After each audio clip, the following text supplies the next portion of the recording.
Okay, go. Hi, my name is Timothy Drencon, and And you're a freshman. I'm a freshman at Stony Brook, Southampton. Thanks. Dear President Obama, I'm writing to you not on my own individual accord, but as an individual who is currently part of a family. My family resides at Stony Brook, Southampton. Now, I know you have a family of your own, as we've all seen on television and the press, but let me just throw an idea out there. What if you were told by the press that your wife has decided to divorce you, God forbid? Wouldn't your immediate reaction be to ask why you were unaware of this yourself first? Wouldn't you have a plethora of questions and the need for answers to satisfy your current state? President Stanley of SUNY Stony Brook held a meeting in our theater, Duke Hall, yesterday, and I feel as though we've been put in a similar situation. We were told by a local Long Island website on Tuesday that our school was being drastically cut in an attempt for Stony Brook as a whole to reach their budget requirements. It was stated that $6 million would be the amount that would be ultimately saved by this course of action. This was the only information us as students and the rest of the faculty and staff received that day. This was a rather disturbing find as I logged onto my Facebook account. Yes, I said it. I found out my school was being shut down ultimately through a social networking website.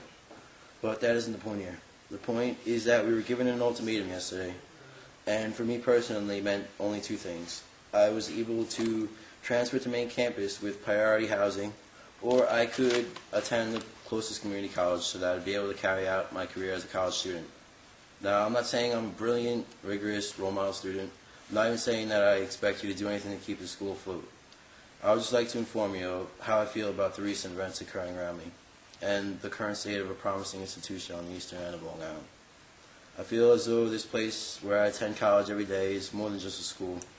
It's a family of individuals. It's a stepping stone for many who desire to change the world in which we live in. And it's a necessity for the current state of our economy as well.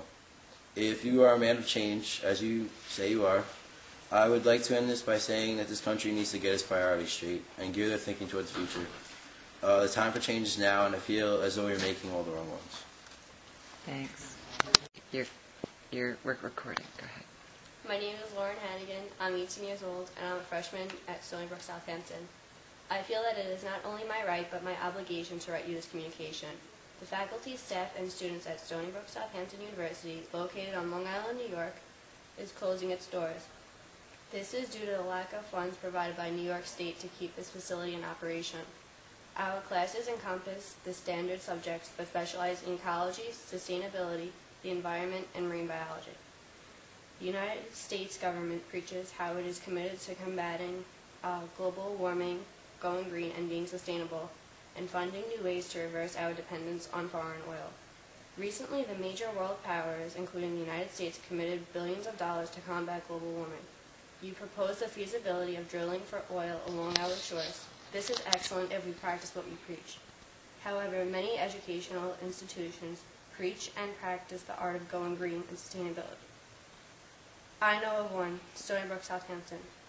I realize that the state of the United States economy is in a sorry state of affairs, but I can't understand how the United States government can give billions of dollars to bail out the very financial institutions that so recklessly caused this dilemma. How about the billions of government dollars that we bend to the major automakers to keep them financially stable? They were the root cause of our financial collapse. Good point. Their executives should have been indicted and prosecuted for their actions. Instead, they were rewarded with aid and incentives to help increase their profit margins. I understand that this measure was taken to prevent the loss of many jobs. I can't help but wonder how come or why the faculty and staff at Stony Brook Southampton do not receive the same consideration. They work hard, pay taxes, and obey the laws of the land. They did nothing wrong. Yet they will lose their jobs by doing what is right the American way. Maybe it's because Stony Brook Southampton does not earn large profits and does not contribute to the political organizations. Therefore, we are only considered second-class citizens and are deserving of nothing. The United States is considered to be a world power and is committed to helping those in need.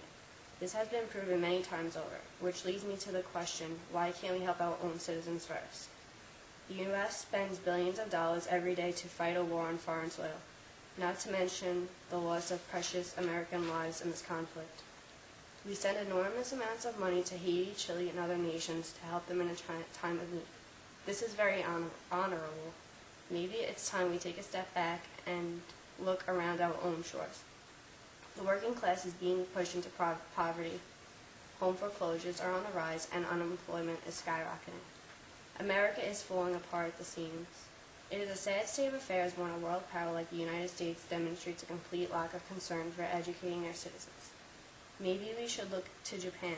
They give a very high priority to supplying a high level of quality education to their people.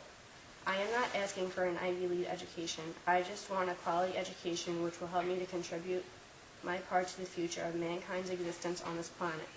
Stony Brook, Southampton gives me this education. If you could put the war on hold for one day and give the money to New York State budget, that would not only sustain Stony Brook, Southampton, but New York State as a whole. Well done. Thank you.